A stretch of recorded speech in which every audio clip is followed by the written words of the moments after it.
একজন লোক যিনি 5 ওয়াক্ত নামাজ আদায় করেন, রমজান মাসে রোজা রাখেন, আর তিনি ওমরাও করেছেন এবং তিনি তাহাজ্জুদ নামাজও পড়েন। কিন্তু যখন তিনি একাকী সময় কাটান তখন কিছু খারাপ কাজ করেন যা ইসলামে নিষিদ্ধ।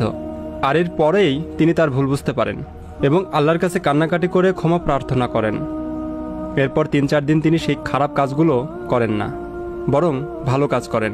এরপর আবার খারাপ কাজ করেন, এরপর আবার ক্ষমা চান। এমনভাবে পুনরাবৃত্তি হতে থাকে। কিভাবে এই অবস্থা থেকে উত্তরণ করা যাবে এবং তার তাকওয়া বৃদ্ধি করা যাবে? আপনার প্রশ্নের জন্য অনেক অনেক ধন্যবাদ, কারণ শুধুমাত্র একজনের নয়, এটি অসংখ্য মানুষের প্রশ্ন।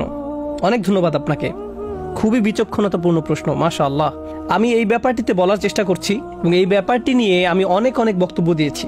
পাপের আবর্তন, পুনরাবৃত্তি, এমনকি ভালো মানুষেরা যারা নামাজ পড়ে, কোরআন তেলাওয়াত করে আর উমরা বা অন্যান্য ইবাদতও করে, কিন্তু একই সাথে তারা তাদের একাকী সময়ে কিছু কিছু বাজে অভ্যাস ত্যাগ করতে পারে না।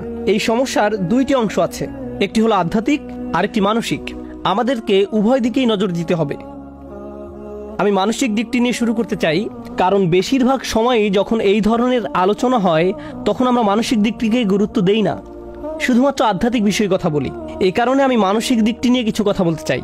আপনাকে এটা বুঝে নিতে হবে যে মনোবিজ্ঞানে একটা পরিভাষা হলো ট্রিগার। সহজে বলতে গেলে নির্দিষ্ট কিছু অবস্থায় আপনার মস্তিষ্কের নির্দিষ্ট কিছু রাসায়নিক নিঃসরণ আপনাকে বাধ্য করে নির্দিষ্ট কিছু কিছু কাজ করার জন্য। একটা উদাহরণ দিচ্ছি, ধরুন কোনো এক তরুণ অ্যাকশন মুভি দেখছে এবং মুভির মধ্যে এক পর্যায়ে কোনো সুন্দরী মহিলার ছবি চোখে পড়লো। মুভি পজ করে সে আরো বেশি খারাপ কিছু মনোযোগ দিয়ে দেখলো এবং এভাবে তার ভিতরে এই অভ্যাস গড়ে উঠল। সম্পূর্ণ মুভিটির জন্য এমন হয়নি, এটি হয়েছে মুভির একটা দৃশ্যের কারণে যা তার মনকে ট্রিগার করেছে। আবার এরকমও হয় যে কোনো কোনো মানুষ যখন তাদের অ্যাপার্টমেন্টে অথবা রুমে একা থাকে তখন আপত্তিকর কাজে জড়িয়ে পড়ে। তখন এমন বিষয় ঘটে যেটা খারাপ। যখন সে মসজিদে থাকে তখন এটা ঘটে না, যখন সে বন্ধুদের মাঝে থাকে তখন এটা ঘটে না।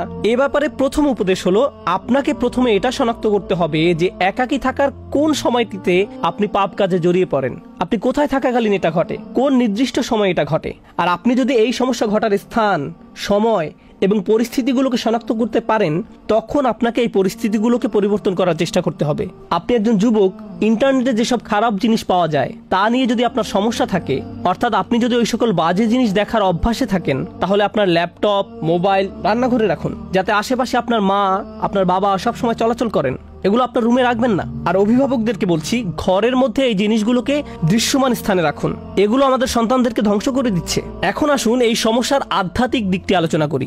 মানুষের জন্য এটা স্বাভাবিক যে সে তওবা করবে এবং পুনরায় সেই পাপ করবে, কারণ আমরা খাত্তাউন। আল্লাহ রসুল সাল্লাল্লাহু আলাইহি সাল্লাম আমাদের বৈশিষ্ট্য বর্ণনা করছেন, খাতিউন নয়, কুল্লু বানি আদামা খাত্তাউন। আর খাত্তা হলো সিগাতুল মুবালাগা, যা দিয়ে অতিশয্য বুঝায়। সহজ ভাষায় এর অর্থ হলো এমন ব্যক্তি যে ভুল করতেই থাকে, ভুল করতেই থাকে, ভুল করতেই থাকে। যেমন খাব্বাজ রুটি বানাতেই থাকে, খাত্তা বারবার ভুল করে যেতেই থাকে। এরকম ঘটতে পারে, এটা অনিবার্য যে কিছু পাপ বারবার ঘটে থাকে, এরকম ঘটতে পারে। কিন্তু যদি আপনার মনের কোণে এরকম কোনো চিন্তা থাকে যে মুহূর্তে আমি তওবা করছি 3 সপ্তাহ পরে তো সেই পাপটি আমি আবার করবই, যদি আপনার মনের কোণে এই ধরনের কোনো চিন্তা থাকে, তাহলে লাইসাতিত তাওবাতু লিল্লাযিনা ইয়ামালুনাস সাইয়্যাত, তওবা এমন ধরনের লোকদের জন্য নয় যারা নিয়মিত খারাপ কাজ করে। আল্লাহ বলেন, ওয়ালাম ইউসিররু আলা মা ফাআলু, তারা নিজেদের কাজকর্মের জন্য হঠকারিতা প্রদর্শন করে না। অন্যভাবে বলতে গেলে আপনাকে একনিষ্ঠভাবে জেনে বুঝে মৌখিক প্রতিজ্ঞা করতে হবে যে আমাকে এই কাজটা বন্ধ করতেই হবে। এরকম না যে আপনি একবার কান্নাকাটি করলেন, এরপর আল্লাহর কাছে বললেন আমি অত্যন্ত দুঃখিত, আমি বিশ্বাস করতে পারছি না যে কাজটা আমি করেছি, আর আবার একই কাজ করেন।